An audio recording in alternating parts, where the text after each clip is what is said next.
Hey guys, it's I've Been Dubbed. Welcome back to the I've Been Dubbed experience featuring me, Ben.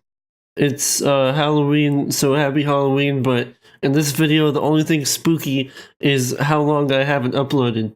Anyway, thanks for 900 subs. I really appreciate it. And it's a good reminder that I need to start making more videos again, so I'll get on that. Speaking of videos, I have a new song coming out eventually. I don't know if I can talk much about it, but be on the lookout for it. Anyways, we're here today to talk about YouTube tutorials. That's right, the thing that you're watching right now. Those stupid 10-minute clickbaity YouTube tutorials that want your money and your time and teach you how to be, I don't know, some producer that everyone looks up to, Virtual Riot.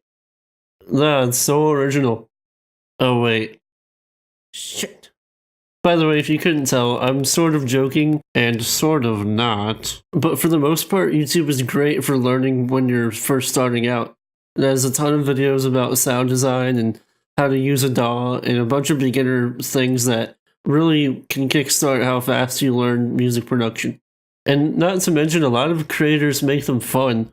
Like they fill them with silly memes and stuff like that to keep you entertained. So they're really not the worst thing in the world for a beginner. However, they do kind of suck. Let me explain. How many times have you heard a tutorial say, boost the snare at 200 Hz? Or, if this is not a sub bass, better cut that stuff under 150 Hz.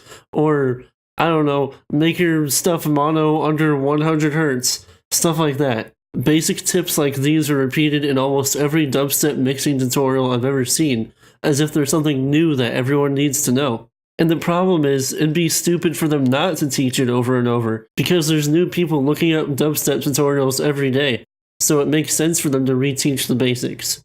These YouTube channels aren't going to change their audience. There's a lot more beginners out there than intermediate or experts. This is because it works like a funnel. Not everyone's going to stick around to become an intermediate or expert producer, but anyone can be a beginner. So usually those intermediate or expert producers find other ways of acquiring knowledge. Here's the resolution of the video, I guess. 1080p. Ha! No, but seriously, what you should do instead of watching tutorials every day, if that's what you're doing, because I used to do it, and I know people that have done it, is practice mixing, mastering, whatever you need to learn. If you're bad at music theory, if you're bad at mixing, go make a lot of songs and mix them differently each time. And it's important to change up what you're doing, because for the longest time I used to do the same thing over and over and wonder why my songs aren't improving. It's really important to just change your process if you're not happy with it. And that leads me to my next point, experimentation. Experimenting is great because you can find new ways to do things that people on YouTube or anywhere really might not even think of.